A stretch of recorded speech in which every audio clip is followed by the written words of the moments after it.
Hello વિદ્યાર્થી મિત્રો, બીકે science ઇન્સ્ટિટ્યૂટમાં આપ સૌનું હાર્દિક સ્વાગત છે। તો આજે આપણે મળીશું નવા ટોપિક સાથે। તો સ્વાધ્યાય 8.2 માં આપણે છેલ્લા વિડિયો લેક્ચરની અંદર પ્રશ્ન નંબર 3 સુધી વાત કરી હતી। પ્રશ્ન નંબર 3 સુધીનો વિડિયો ઓલરેડી અપલોડ થઈ ગયો છે। ના જોયો હોય તો બેટા ચોક્કસથી જોજો। અને આજે આપણે સ્વાધ્યાય 8.2 માં વાત કરવાના છીએ પ્રશ્ન નંબર 4 થી। તો અહીંયા પ્રશ્ન નંબર 4 ચોથો પ્રશ્ન છે, નીચેના વિધાનો સત્ય છે કે અસત્ય? sin a plus b બરાબર sin a વત્તા sin b। અહીંયા હું ખાલી લખી દો બેટા કે સ્વાધ્યાય 8.2। ઓકે, ચલો શરૂઆત કરીએ આપણે દાખલાની। એકદમ સરળ દાખલો છે। હવે અહીંયા તમને શું કીધું કે sin a વત્તા b is equal to sin a વત્તા sin b। મતલબ અહીંયા તમારે સાબિત કરવાનું કે આ જે તમને અહીંયા વિધાન આપ્યું, તો આ જે તમને પદ આપ્યું એ સત્ય છે કે નહીં। બરાબર, બહુ સરળ છે। જુઓ અહીંયા પહેલા આપણે લખી દઈએ sin a plus b બરાબર sin a વત્તા sin b। બરાબર, હવે આ સમજો કે a અને b તો થીટાના સ્વરૂપે છે। તો અહીંયા હું લખું ધારો કે a બરાબર 30 અને b બરાબર 60 લેતા। તો હવે હું a અને b ની જગ્યાએ શું મૂકીશ? 30 અને 60। તો sin 30 વત્તા 60। ચલો 30 વત્તા 60 કેટલા થાય બેટા? 90 થાય। નીચે જ લખો અહીંયા। તો sin 90 અને sin 90 ની કિંમત કેટલી થાય? 1 થાય। sin 90 ની કિંમત કેટલી થાય? 1 થાય। એ જ રીતે હવે આ કોની વાત આપણે કરી? ડાબાની વાત કરી। એ જ રીતે હવે કોની વાત કરીશું? જમણી સાઈડની। જો બંનેનો જવાબ સરખો આવે, સમજો બંનેનો જવાબ સરખો આવે તો બંને વિધાન કેવા છે? સત્ય। બરાબર, તો હવે અહીંયા આપણે sin a તરીકે, તો અહીંયા તમને જે જવાબ આપી sin a વત્તા sin b, ચાલો તો sin a તો a ની જગ્યાએ આપણે 30 મૂકીએ અને b ની જગ્યાએ આપણે 60 મૂકીએ। ચલો sin 30, તો sin 30 નો અર્થ શું થાય? તો sin 30 નું મૂલ્ય શું એ તમને બેટા આવડવું જોઈએ ખાસ। બરાબર, તો sin 30 નું મૂલ્ય છે 1/2 અને sin 60 નું મૂલ્ય છે √3/2। ચલો લસા 2 લઈએ તો 1 + √3। તો જુઓ ડાબા ને જબા સરખા આયા ના, તો એનો અર્થ શું થયો?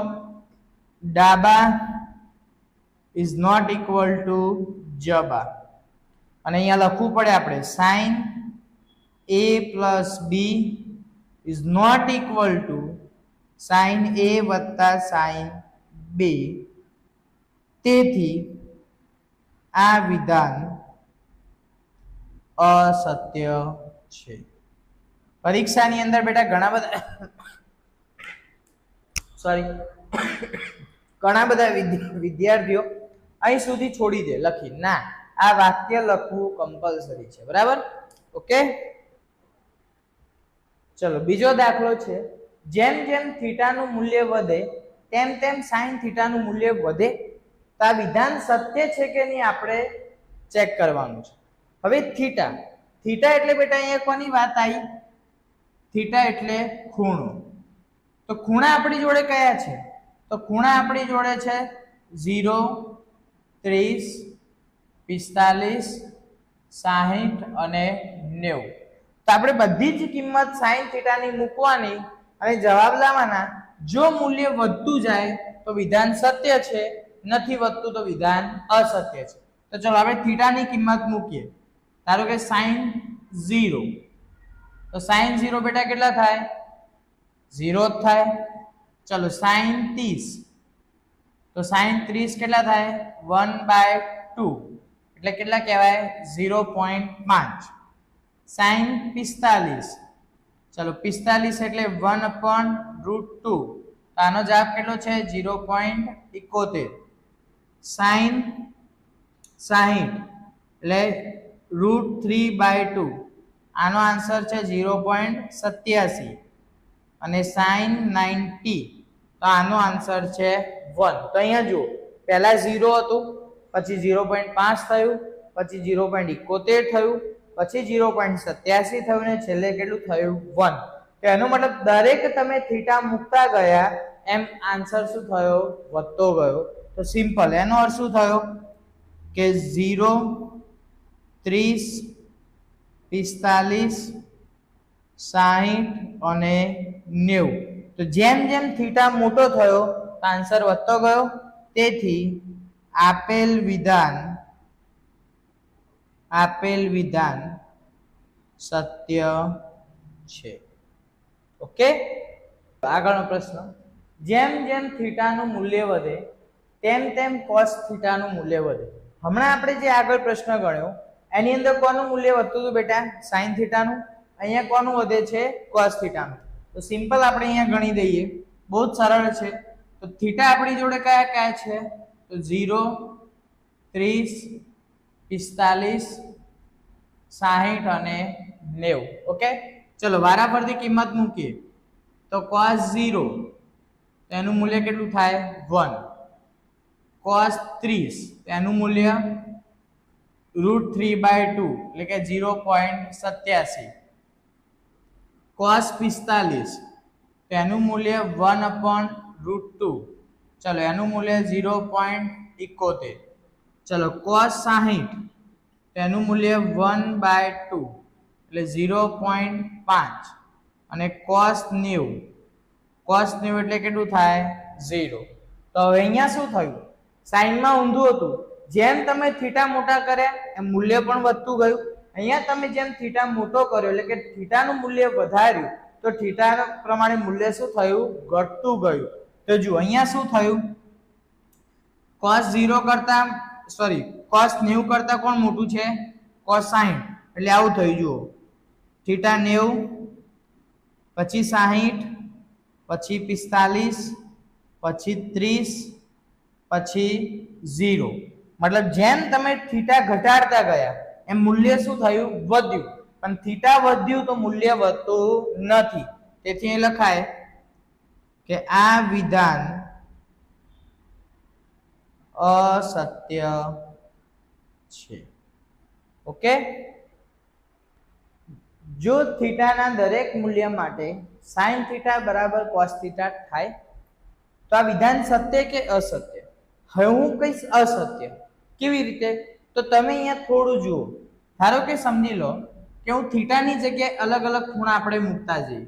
ધારો કે થીટાની બરાબર 0 લઈએ, 30 લઈએ અને 45 લઈએ. આ 3 થીટા એટલે 3 ખૂણા લઈએ તો આપણે જોઈ લઈએ કે સમાન થાય છે કે નહીં. તો કે sin 0, તો ચલો sin 0 કેટલા થાય? 0 થાય.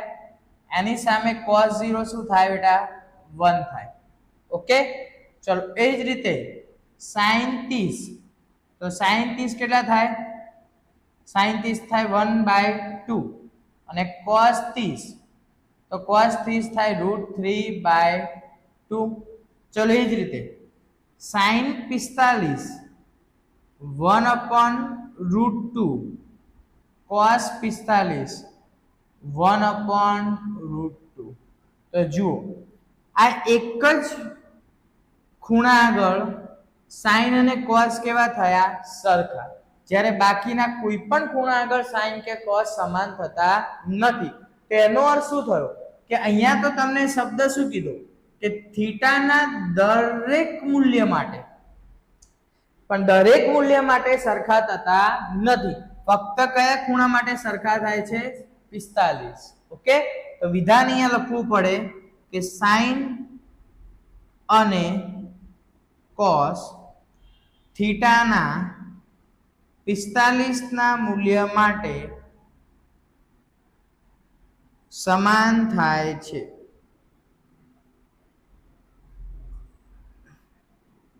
અન્ય થીટાના મૂલ્ય માટે સમાન થતા નથી. તેથી આપેલ વિધાન કેવું છે બેટા? અસત્ય છે. ઓકે, ચલો નવો પ્રશ્ન. a બરાબર 0 માટે cot a વ્યાખ્યાયિત છે. cot a વ્યાખ્યાયિત છે એવું તમને અહીંયા પૂછવામાં આવ્યું છે. હવે અહીંયા પરીક્ષાની અંદર સમજી લો કે વ્યાખ્યાયિતની જગ્યાએ અવ્યાખ્યાયિત પણ લખી શકે. બરાબર? તો અવ્યાખ્યાયિત હશે કે વ્યાખ્યાયિત હશે, બંનેમાં જવાબ શું આવશે આપણે પહેલા સમજીએ. તો પહેલા આપણે ગણતરી કરી જુઓ. cot a, તો a નું મૂલ્ય તમને શું આપ્યું? 0 આપ્યું. તો અહીંયા હું આવું લખી શકું કે a બરાબર 0 માટે, એટલે કે cot a, તો cot બરાબર શું થાય બેટા? cos a upon sin a.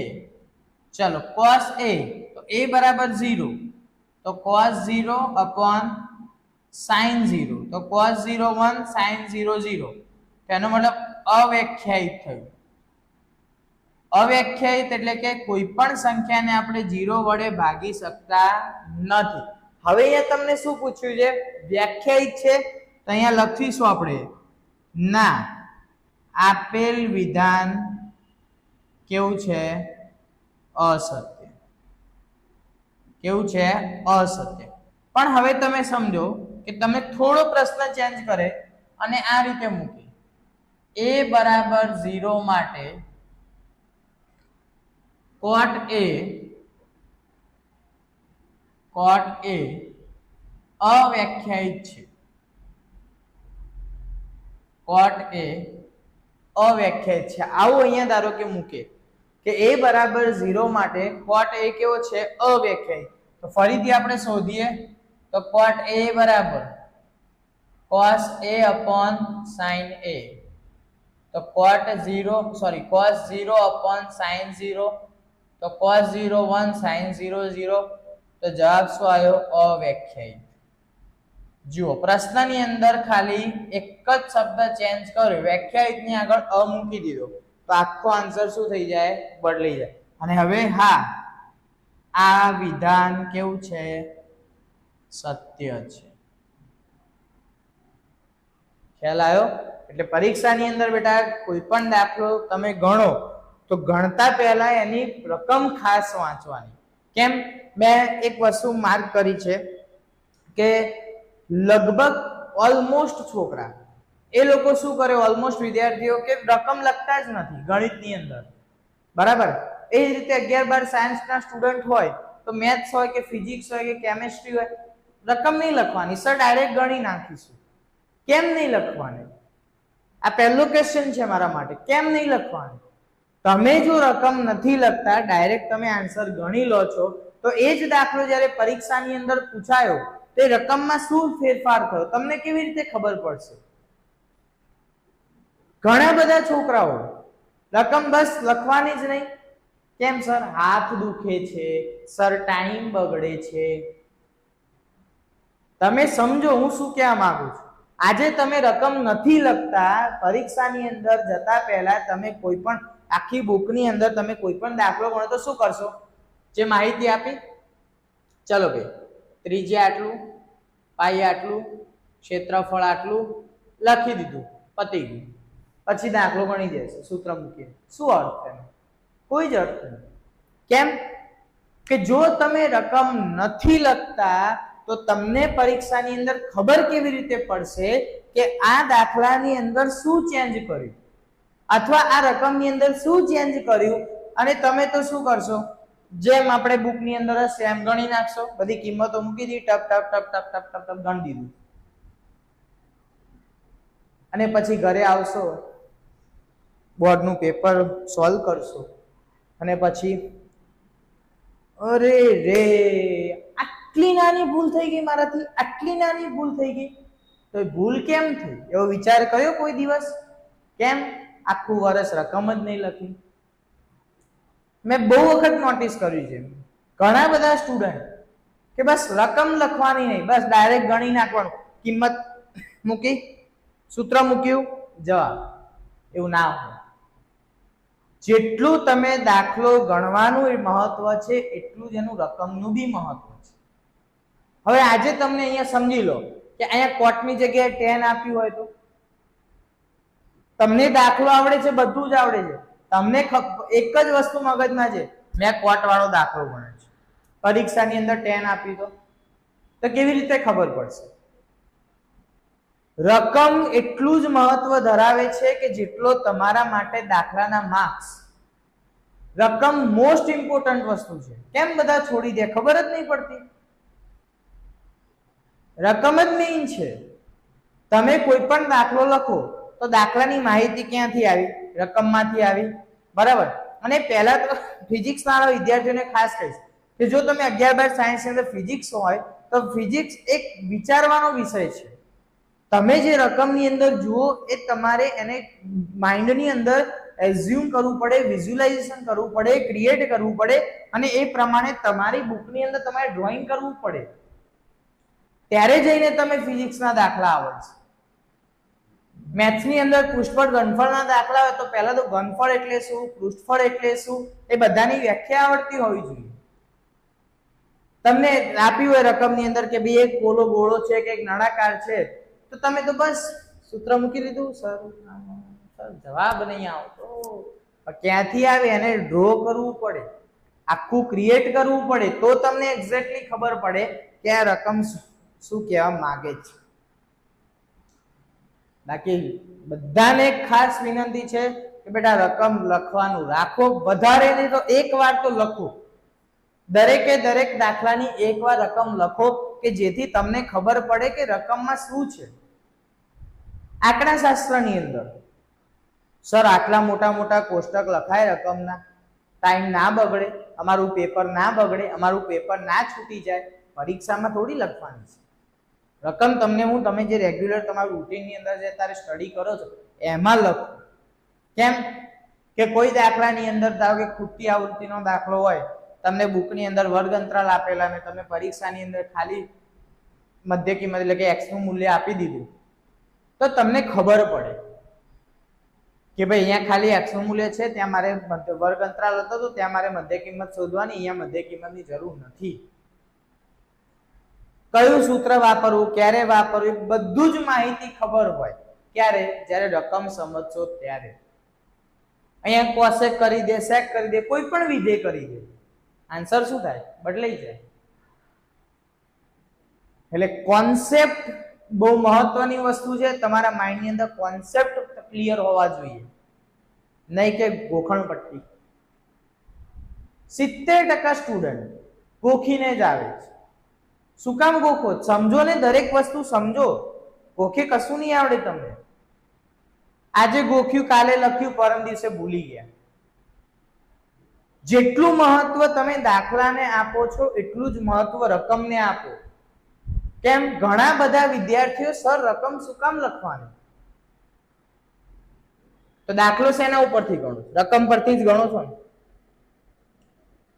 હું એવું નહીં કહેતો કે તમે દરરોજ ને કાયમ જેટલી વખત દાખલા ગણો એટલી વખત રકમ લખો. ના, એટલીસ્ટ દરેક દાખલાની રકમ એકવાર તો તમારા હાથે લખાયેલી હોવી જ જોઈએ કે જેના કારણે તમે દાખલો સમજી શકો કે કયું સૂત્ર વાપરીશું, કેટલી માહિતી આપેલી છે, શું છે શું નહીં, એમાં આકૃતિ આવે છે કે નથી આવતી, આકૃતિ આવે તો કેવી રીતે એને ડ્રો કરવી, એ બધું જ સમજી શકો. પણ ના, અમને તો ક્યાં રકમ લખવી છે, અમે તો ગણી નાખશું ડાયરેક્ટ અને પછી ઘરે આવશે બોર્ડનું પેપર સોલ્વ કરશે. આટલી ભૂલ થઈ ગઈ? થઈ જાય. કેમ? રકમ નહીં લખી તો નહીં સમજણ પડી. બરાબર? એટલે દરેક વિદ્યાર્થીને ખાસ વિનંતી કે બેટા રકમ લખવાની અને એક વખત રકમ સમજવાની, એના પછી જ દાખલો ગણવાનો. ઓકે, ચલો હવે આપણે 8.2 ની અંદર એક દાખલો વચ્ચે રહી ગયો છે, સ્વાધ્યાય 8.2 નો ત્રીજો દાખલો, તો આપણે ગણી દઈએ. ચલો, પ્રશ્ન નંબર 3.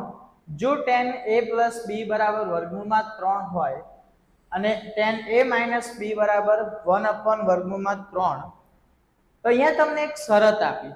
હવે કેટલાક વિદ્યાર્થીઓને આ શરત જ નહીં ખબર પડતી કે સર આ કહેવા શું માંગે છે.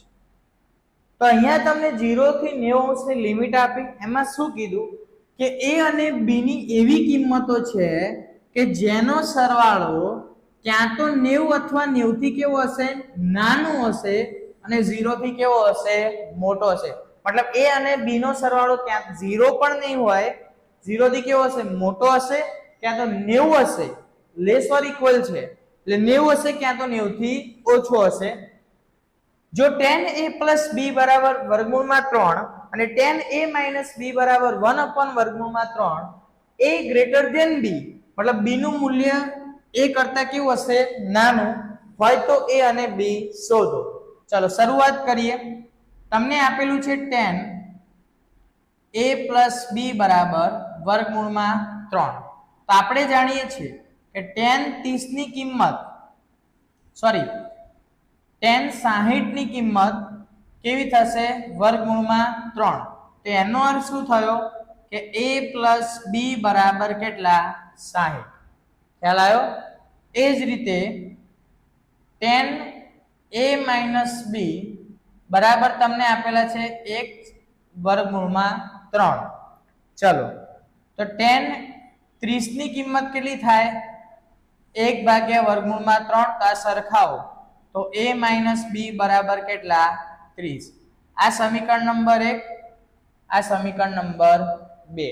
હવે સિમ્પલ બે સમીકરણની બાદબાકી સરવાળો કરો તો a plus b બરાબર 60, a minus b બરાબર 30, plus minus cut a plus a 2a, 60 plus 30 90. તો a બરાબર 90 ભાગ્યા 2, તો a બરાબર કેટલા? 45. ઓકે, તો સિમ્પલ હવે આ કિંમત સમીકરણ 1 માં મૂકી દો. તો a બરાબર 45 સમીકરણ 1 માં મૂકતા. ચલો સમીકરણ 1 માં કિંમત મૂકીએ તો a વત્તા b બરાબર 60. તો a ની જગ્યાએ 45 વત્તા b બરાબર 60. તો પ્લસ 45 પેલી બાજુ જાય તો માઇનસ, તો b બરાબર કેટલા આવ્યા? 15. તો જુઓ a વત્તા b એટલે 60 જ થાય. તો 0 કરતા મોટા ને 90 કરતા નાના, અને b 45 એટલે a કરતા કેવો આવ્યો? નાનો. બરાબર. અહીંયા સંપૂર્ણ સ્વાધ્યાય 8.2 પૂર્ણ થાય છે. બરાબર. કોઈ પણ દાખલાની અંદર બેટા ના ખબર પડે તો બિંદાસ તમે મને કોમેન્ટમાં જણાવજો, હું ચોક્કસથી એનો તમને આન્સર આપીશ. બરાબર. ચલો આ તો વાત થઈ ગઈ 8.2 ની. હવે બીજી એક ખાસ વાત, ટૂંક સમયની અંદર આજે અત્યારે નવેમ્બર મહિનો ચાલુ થઈ ગયો. બરાબર. આજે એમાં 10 તારીખ ઉપર બંધ થઈ ગયું એટલે કે 10 દિવસ જતા રહ્યા. હવે ડિસેમ્બર અને જાન્યુઆરી, બેટા આપણી જોડે 2 જ મહિના છે. દરેક વિદ્યાર્થીને ખાસ વિનંતી છે કે અત્યાર સુધી જો મહેનત ના કરી હોય તો ચાલુ કરી દેજો, કારણ કે આ 2 જ મહિના ખૂબ મહત્વના છે. તમને એમ થશે સર 10માની માર્કશીટ તો ક્યાં કામ લાગશે? એ તમે જ્યારે 11માનું એડમિશન લેવા જશો ને ત્યારે તમને ખબર પડશે કે 10માના માર્ક્સ કેટલા ઇમ્પોર્ટન્ટ છે. બરાબર. આમ એવી મોટી મોટી કોઈ વાતોમાં નહીં આવી જવાનું કે ભાઈ 10માની માર્કશીટ તો કોઈ કામમાં નથી આવતી, આમ તેવું નહીં વિચારવાનું. જેટલા બધા જ 12મું ઇમ્પોર્ટન્ટ છે ને એટલું જ આપણા માટે 10મું ધોરણ ઇમ્પોર્ટન્ટ છે. બરાબર. એટલે બધાને ખાસ નમ્ર વિનંતી કે બેટા મહેનત ના કરતા હોય તો જરૂરથી ચાલુ કરી દેજો. બરાબર. હવે 2 જ મહિના છે તમારી પાસે. બરાબર. અને 2 મહિનામાં એટલી મહેનત કરો કે તમે તમારું વિચારેલું અને જે તમે નક્કી કર્યો હોય ગોલ તમે અચીવ કરી શકો. ઓકે, તો બધાને wish you all the best. અને ચેનલને સબસ્ક્રાઇબ ના કરી હોય તો ચોક્કસથી સબસ્ક્રાઇબ કરજો જેથી નવા વિડીયો તમને મળતા રહે. Okay, thank you.